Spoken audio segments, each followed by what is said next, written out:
جب مرفی کو اطلاع ملی تو اس نے مجھے وہاں بھیجا تاکہ رابرٹ سے وہ کارڈ حاصل کیا جا سکے، لیکن رابرٹ سے وہ کارڈ نہ ملا، جس پر میں نے یہی سمجھا کہ کارڈ اس ڈاکٹر علی رضا نے نکال لیا، لیکن ڈاکٹر نے انکار کر دیا۔ مگر کارڈ جب کہیں سے نہ ملا تو مرفی کے حکم پر ہم نے اس ڈاکٹر علی رضا کی بیٹی کو اغوا کر لیا، لیکن ڈاکٹر نے کارڈ پھر بھی نہ دیا تو مجھے یقین ہو گیا کہ کارڈ کہیں گم ہو چکا ہے۔ ادھر ڈاکٹر یوسف رقم لے کر واپس اپنی رہائش گاہ پر پہنچا تو مرفی کا آدمی پہلے سے وہاں موجود تھا۔ اس نے ڈاکٹر یوسف کو ہلاک کر کے بیگ حاصل کیا اور واپس مرفی کو پہنچا دیا، اس لیے اب ڈاکٹر یوسف سے بھی لاکر کا نمبر معلوم نہ کیا جا سکتا تھا۔ بہرحال میں نے اپنے طور پر کام شروع کیا اور آخرکار میں اس لاکر کا کھوج لگانے میں کامیاب ہو گیا۔ پھر اس لاکر سے فائل حاصل کر لی گئی۔ میرے فون پر باس مرفی کو اطلاع دی تو انہوں نے فائل آپ تک پہنچانے کا حکم دیا اور فائل میں لے آیا ہوں۔ جواد نے پوری تفصیل بتاتے ہوئے کہا، ویری گڈ، تم لوگوں نے واقعی کام کیا ہے، تمہیں خصوصی طور پر انعام دیا جائے گا، غیر ملکی نے مسرت بھرے لہجے میں کہا۔ تھینک یو سر، جواد نے خوش ہو کر کہا۔ یہ بتاؤ کہ یہاں کی سیکرٹ سروس کو تو اس سارے معاملے کا علم نہیں ہوا؟ غیر ملکی نے پوچھا۔ سیکرٹ سروس وہ کیا ہوتی ہے جناب؟ پولیس اور انٹیلیجنس تو ہوتی ہے، یہ سیکرٹ سروس کیا ہوتی ہے؟ جواد نے حیران ہوتے ہوئے کہا۔ گڈ شو، اس کا مطلب ہے کہ جب تمہیں اس بارے میں نہیں معلوم تو ان کا بھی تم سے رابطہ نہیں ہو سکا؟ گڈ، غیر ملکی نے مسرت بھرے لہجے میں کہا۔ جناب یہ ہوتی کیا ہے؟ میں نے تو یہ نام پہلی بار ہے، جواد نے کہا۔ یہ حکومت کی خفیہ ایجنسی ہوتی ہے جو خفیہ رہ کر کام کرتی ہے، غیر ملکی نے کہا۔ او، آپ کا مطلب انٹیلیجنس سے ہے جناب؟ انٹیلیجنس کو کسی بات کا علم نہیں، کیونکہ اس لڑکی کے اغوا کی ساری کارروائی کو پولیس ہی ڈیل کر رہی ہے۔ ڈاکٹر یوسف بھی اسٹار لیبارٹری کے ریکارڈ آفس میں عام سا ملازم تھا۔ پولیس نے ڈکیتی کا کیس بنا کر معاملہ ٹھپ کر دیا اور پولیس سے نمٹنا باس مرفی بہو بھی جانتے ہیں، جواد نے کہا۔ اس لڑکی کا کیا ہوا جسے تم نے اس کارڈ کے حصول کے لیے اغوا کیا تھا؟ غیر ملکی نے کہا۔ ہم نے اسے کافرستان فروخت کرنے کا فیصلہ کر لیا، کیونکہ اس لڑکی کے بارے میں نے بہت غور کیا، اب اسے ویسے کیسے چھوڑ دیں؟ اگلے ماہ کافرستان سے ایک آدمی نے آنا ہے، وہ لڑکیاں خرید کر لے جاتا ہے، وہ اس لڑکی کی اچھی قیمت دے دے گا، اس طرح خرچے کے ساتھ ساتھ خاصی آمدنی بھی ہو جائے گی، جواد نے دانت نکالتے ہوئے کہا۔ ٹھیک ہے، یہ سب تمہارا اپنا کام ہے، اب تم جا سکتے ہو، اور سنو، رقم مرفی کو پہنچ جائے گی اور تمہارا انعام بھی۔ میں آج رات کی فلائٹ سے واپس چلا جاؤں گا، غیر ملکی نے کہا۔ جی بہت اچھا جناب، جواد نے اٹھتے ہوئے کہا۔ پھر وہ سلام کر کے بیرونی دروازے کی طرف بڑھ گیا۔ اس کے باہر جانے کے بعد غیر ملکی اٹھا اور اس نے دروازے کو اندر سے لاک کیا، پھر ایک طرف موجود الماری کی طرف بڑھ گیا۔ اس نے الماری کھولی، اس میں سے ایک چھوٹا سا ٹرانسمیٹر نکالا اور اسے آن کر دیا تو اس میں سے میوزک کی آواز سنائی دی۔ غیر ملکی ناب گھماتا رہا اور ٹرانسمیٹر سے مختلف آوازیں سنائی دیتی رہیں، پھر اچانک ایک لمبی سی سیٹی کی آواز سنائی دینے لگی تو غیر ملکی نے ہاتھ اٹھایا اور ٹرانسمیٹر کے اوپر میں ایک جگہ کو اس نے 2 بار مخصوص انداز میں دبایا تو سیٹی کی آواز بند ہو گئی، تو اس نے ایک بار پھر اسی جگہ کو 3 بار مخصوص انداز میں دبایا تو ٹرانسمیٹر سے ایسی آوازیں نکلنے لگیں جیسے سمندر میں طوفان آ گیا ہو۔ چند لمحوں تک یہ آوازیں سنائی دیتی رہیں اور پھر اچانک خاموشی طاری ہو گئی تو غیر ملکی نے ناپ دائیں طرف گھمانا شروع کر دی۔ چند لمحوں بعد ایک بار پھر سمندری ماحول کی آوازیں سنائی دینے لگیں تو اس نے ایک بار پھر ٹرانسمیٹر کی اوپری طرف اس جگہ کو 2 بار دبایا۔ یہ اسٹار سیکشن، ایک چیختی ہوئی آواز سنائی دی۔ 11 سپر اسٹار کالنگ اوور، اس غیر ملکی نے کہا۔ نام اوور، ٹرانسمیٹر سے آواز سنائی دی۔ ڈیرک اوور، رپورٹ کیا ہے؟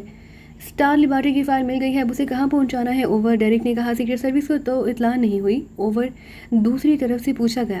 نہیں جناب، قطعاً نہیں، بلکہ انٹیلیجنس کو اس معاملے کی خبر نہیں ہوئی۔ اوور، ڈیرک نے جواب دیا۔ اوکے، زارک کلب کے مالک اور مینیجر زارک کو فائل پہنچا دو، اس کے بعد تم نے پہلی فلائٹ سے واپس آ جانا ہے۔ اوور، دوسری طرف سے کہا گیا۔ زارک کا کوئی کوڈ وغیرہ؟ اوور، ڈیرک نے کہا۔ کاؤنٹر پر پہنچ کر اپنا نام بتاؤ گے اور بس تمہیں زارک تک پہنچا دیا جائے گا۔ زارک اپنا کوڈ سپر ایکس بتائے گا تو تم نے فائل اسے دے دینی ہے۔ اوور ہیڈ حال، دوسری طرف سے کہا گیا۔ یس سر، ڈیرک نے کہا۔ اس کے ساتھ ہی آواز آنا بند ہو گئی اور دوبارہ سمندری موجوں کی آواز سنائی دینے لگی تو ڈیرک نے جب ناپ گھمائی اور پھر ٹرانسمیٹر آف کر کے اٹھا اور اس نے ٹرانسمیٹر واپس الماری میں رکھا، فائل کو کوٹ کی جیب میں ڈال کر وہ دروازے کی طرف بڑھ گیا۔ ٹائیگر اور عمران جیسے ہی مرفی کے آفس میں داخل ہوئے، میز کے پیچھے بیٹھا وہ لمبے قد اور بھاری جسم کا آدمی بے احتیاط اٹھ کھڑا ہوا۔ اس کے چہرے پر حیرت کے تاثرات ابھر آئے۔ عمران صاحب، آپ اور جہاں میرے آفس میں؟ مرفی نے جلدی سے میز کی سائڈ سے نکل کر آگے بڑھتے ہوئے کہا۔ اس نے ٹائیگر کو اس طرح نظر انداز کیا جیسے اس کا وجود عدم وجود کے برابر ہو۔ تم مجھے جانتے ہو مرفی؟ عمران نے چونک کر کہا۔ آپ کو کون نہیں جانتا عمران صاحب، آپ ٹائیگر کے استاد اور سپرنٹینڈنٹ فیاض کے دوست ہیں۔ مرفی نے مصافحہ کر کے ہاتھ بڑھاتے ہوئے مسکرا کر کہا۔ تو پھر تم یہ بھی جانتے ہوگے کہ میں جھوٹ بولنے والوں کو پسند نہیں کرتا، جبکہ سچ بولنے والوں کی میرے دل میں بڑی قدر ہے۔ عمران نے مصافحہ کرتے ہوئے کہا تو مرفی بے احتیاط اچھل پڑا۔ سچ جھوٹ کیا مطلب عمران صاحب؟